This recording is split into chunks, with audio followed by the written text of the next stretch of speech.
yet. That's gonna be the Paquito, potentially a power wave for Onic. Did you hear that from the Indo desk as well? Oh wow, power wave instantly. Gonna see if he's looking over here like, No, hey, power wave time. Power wave in time, but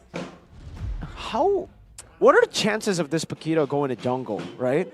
I think very, very low because the Fredrin is still the better choice, obviously. And Paquito just suits the XP a bit better. But you never know.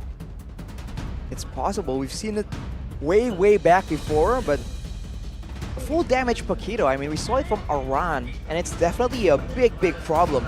If you're trying to play with Matilda and the extra bit of mobility, you won't get mobility if you get deleted. Oh, beautiful. That is going to be the Eve though, and the Terizla as well. All these slows and all the maneuvers that Matilda can bring to the table as well.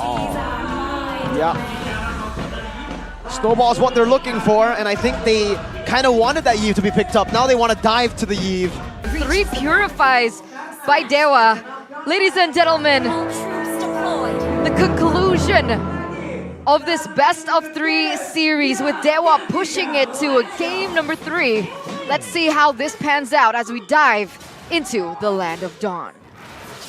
All right, man, the 3 purifies on the side of Dewa means that Sans is very, very limited when it comes to actually going for those pickoffs. But it also means that Dewa are relatively immobile, which means I think in this game, Lutfi has a lot more to be doing. And of course, Keyboy with the Arlet. If they can both go towards the backline, there is no flicker security, especially for Kaze. So when he's moving around the map, especially in the early game, he's going to be so limited, he has to move along with his friends, and he can't really move independently. If you look at the emblems though, agility for Drian and Watt, they want to be fast moving around the map. CW, of course, with more aggressive play, but Sans, even with the pulling stuff together, he wants more petrified. Well, Drian so low, guiding win. It's right there. Gary takes it as Kyrie secures the green camp, but Brave Smite on Kyrie. Brave Smite, Fredrin will be a lot more beneficial if you're in long, drawn-out fights where you can just proc that Brave Smite again and again. Means that he's going to be slower in clearing, though, especially against Gary on the Akai. That might prove to be a important factor in how the early game objective contests do go.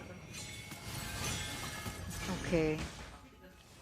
2 minutes have elapsed. And in terms of the purifies versus the flickers, I guess they're anticipating that Drian can guiding wind them out to safety or even aggressively if it needs be. But that does really require a huge amount of chemistry and communication as well. So with Kyrie on his particular set of emblems, with his 1v1 in the neutral objective, with both at the same level, it's going to be curious to see who gets it. The Fredrin, an answer to the Akai. You can move me away, but I can stab and retreat. Final slash. And a first blood picked up by Mr. Power Wave, Terry, in the XP. Animal cruelty from the Porcupines, beating up on the Panda. Save the Pandas, man. Save the Pandas is what Dewa wants to do, but we'll see, man. Onic has shown, again, they have a lot of burst damage, and I feel like Dewa has to put a lot of emphasis in the gold lane.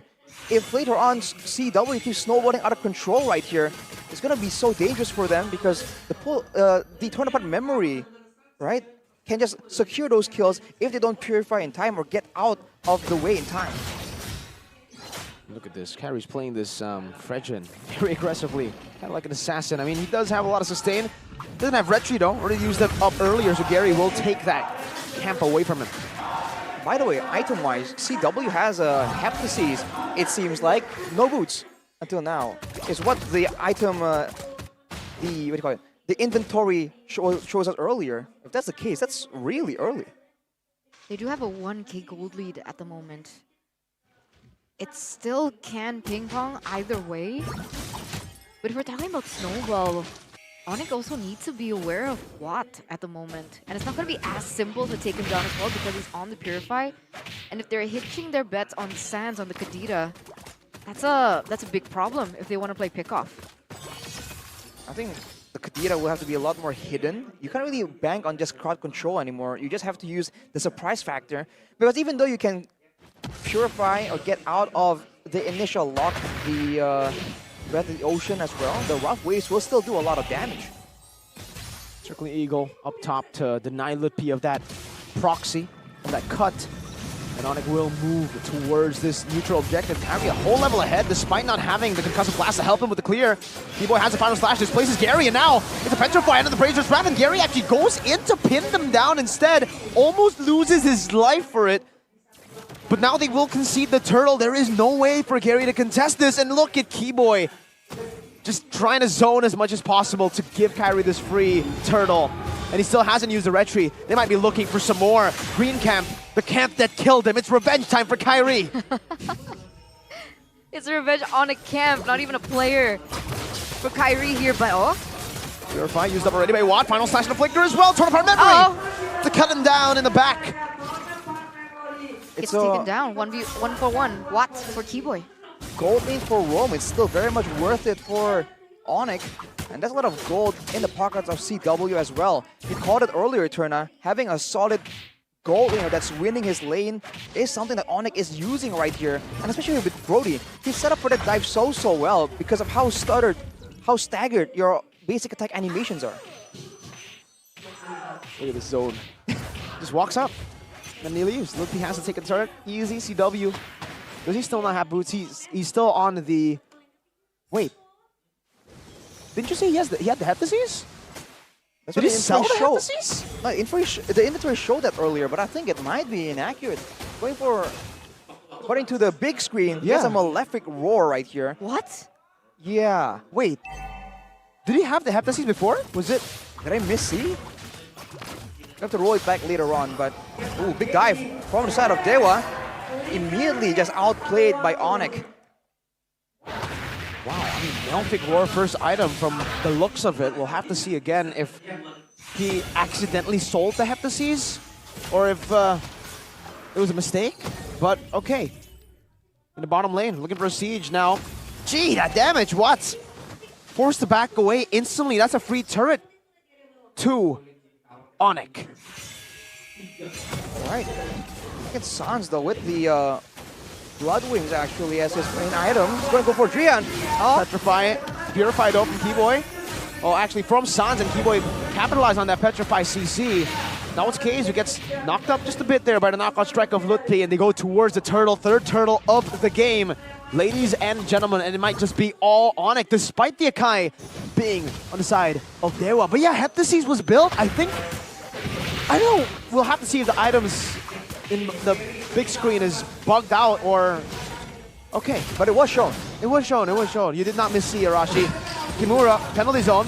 Onto the back, Gary goes in as well, and it's still Kai! Despite the heavy spin, now Lutpi wants to go to that last strike, a 3-man final slash into the Brazier's wrap. Ria now will be caught in the midst of 4 Onic members. And look at this, they're sandwiching Dewa. Gary, taunted, stab, double for Kyrie. Keyboy doesn't want to let this go. Now it's a vengeance on top of a vengeance. Watt gets a trade back, Drian gets a photo. But that's all they could go for. Sans is on the way though. Can Sans catch Watt here? Seems to be attempting to do so, but he mispredicts. Great call for Watt to recall, not in the bush, right? That extra few seconds would have costed him his life there. But Onic again showing that with enough damage, even though you win out in the utility, in the slows, in the shielding, it doesn't matter if we have enough damage to punch through it. In Lutpi's case, quite literally.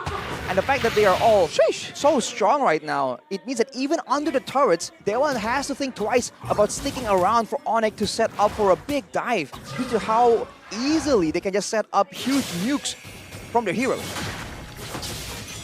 Going for it again? Oh, beautiful final slash. Watt pops in a Purify, one more shot! CW gets the fade away. Now another shot down, double kill for Tewe on the Brody. Talk about snowball, 7.1k gold lead already built in for the Sky Kings. 3-0-1 on CW. This is definitely not the outcome that Dewa are expecting. And at this rate, I don't think they can wait for Watt to go for a snowball like they did in game number 2. Oof. Both teams right here just duking it out, but Onic just has so much more to do. Sans though, with the usual Sans stuff, man. With his item build, he went for the Blood Wings for extra bit of survivability, more damage, and can get out of sticky situations considering how aggressively he's been playing. I mean, look at him. That's the Blood Wings doing work for you. Another CC immune oddity as he gets out. Bro, this is what he did against Alter Ego 2, and it ended up with Sellyboy dying in Game 3. Sans now landing Truncheon and CW DHS. wow, that's a lot of more damage, but look at that preemptive flicker from Kimura right there. That's the kind of threat that Onic brings to the table. What now with the golden staff? He will be doing a lot more damage, but can he even survive? He's all doing the bottom, and Onic will be able to go for a full-on Lord here. Yeah, and look, he wants to kind of force him. Oh, 2 jabs and a knockout strike, and it's a solo kill! No. Lupi gets it done! What no wind of nature! And that's a power wave from the Paquito. Sans trying to run away, Kimura trying to go for it. Oh, Gary steals it away from under the rug from Onic. And they have saved the game, but not for now. Lupi, knockout strike. Oh, CC immune, and still the double jab into the back. Now flicker out, penalty zone by Kimura. Not landing here. Wait, how did Gary get the Lord? He's 3 levels below Kyrie at the moment. It's the Akai. It just gives him superpowers. And that's a great Lord for the side of Dewa, but the power of Onic is still very much in play. They are the ones taking out turrets, and they're trying to clear this Lord out and deny any kind of value from the side of Dewa. CW right now is just an absolute menace, man. He's just chunking down members left and right. Malefic going to DHS for a good balance of damage. Gary though. He retreated and headbutted to his death, to his own demise. Miscalculation or mishap, you decide. Win of nature though for CW. That win of nature, it means that against Watt, he's gonna have a comfortable time going in for the big duel, the 1v1s. And technically against Kimura as well, it can be an option. But for now, he's relatively safe. Even in these big fights, no one is actually having the leeway to even deal with him. We talked about the Yve potentially zoning him out. If the Yve sits there and tries to do that, you know Sans has his eyes on keys. Could Dewa be potentially tilting here? With the way that they're playing at the moment? I mean, the stakes are definitely much higher for them. They are currently in the red zone, number 8. So this game definitely means a lot more to them than it does to Onic, who is still comfortable at level 3. Just like that, though, Sans once again abuses the Kadita passive. We've talked about it a lot. And the Blood Wings. It's just so underrated. The Blood Wings lets him escape even faster. So it is a bug. The Heptasis is there. Wait, what? It's the bug in the big screen. We'll have to report that later. We need confirmation here, but okay, with the Heptasis, that makes sense. That's why his burst damage has just been so much more dangerous. So for Dewa now, that's the question here. With the 2 wands built for keys, he doesn't have a lot of cooldown reduction though. Fight breaks out and Gary's forced to use the heavy spin immediately, right? Before anything even happens. Even if they want to go for the long duration poke gameplay, trying to abuse that Yve pick, Onic just isn't letting it happen. If they misstep just by a bit, you know that the flank is about to happen. And look at where Lutpi is positioning, man. He is just a trapdoor waiting to spring. They understand Watt's pattern. They understand that Watt likes to go in for the far lane, but again, Gary. Whoa, a Circling Eagle as well. A commitment to get to the back, and Sans gets some isolation in the back. That's just a free kill. Gary 0-4 and all. He got the Lord once, but now it seems like he won't even have a say on the next Lord. That is going to be enhanced in the 13th minute of the game. That's such unfortunate timing for Gary in particular. The fact that he was able to get that retry over Kyrie earlier on. Why did he go in and commit for that engage in the top side?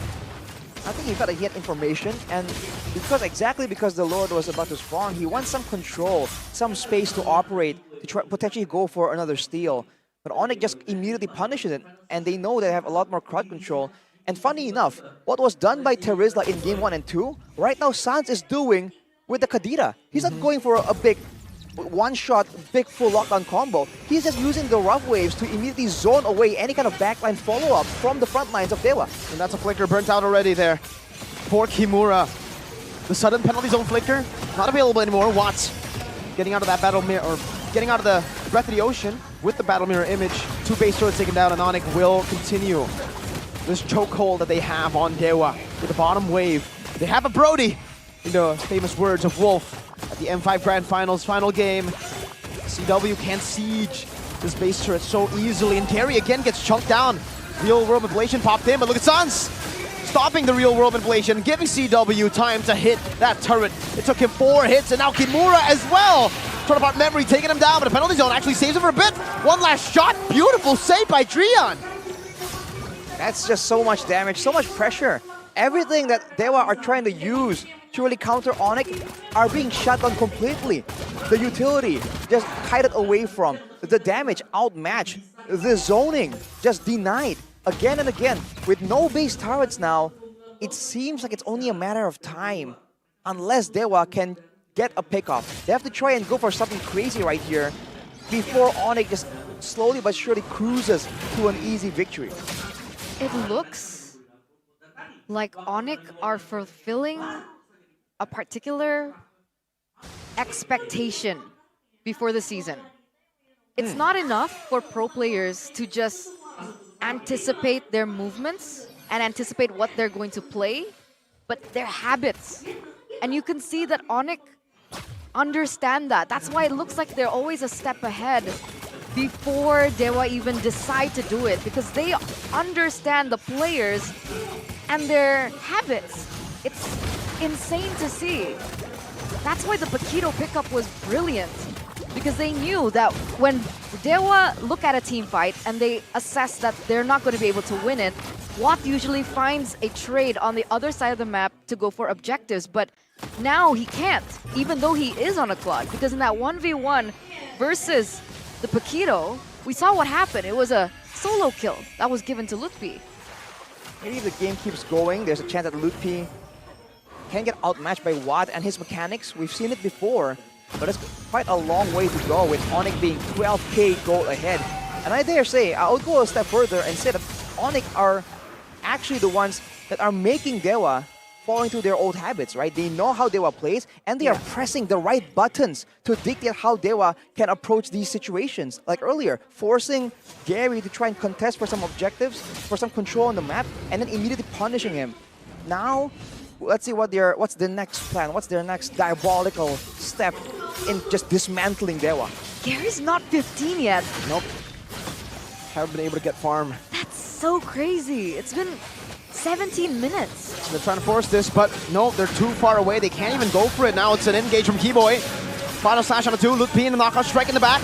CW dealing some damage. Gary pinning down CW, but he is able to flicker out in time. Now it's rough waves into the back again. A good taunt out to Watt, who has a win in nature and a Purify, but Lutfi is waiting in the back, waiting for the battle mirror image, finding the knockout to take him out, and Yi might just follow as well. But it's a shutdown. Well played to Gary for peeling his mid laner, but still, Onic, that's a good trade. Keyboy with a final slash to eradicate K's, and now another vengeance to set up for CW, who can go for some more damage, but Trion gets Gary back to safety. Now, mini waves crashing down into the base. CW still free hitting, going for the members before going for the base, and they will be able to take them out one by one. They want to take Drian down with them. It's a wipeout to end the series, 2-1. And here it is, ladies and gentlemen, the Sky Kings show their revenge. They show their teeth in leg number 2 of this matchup.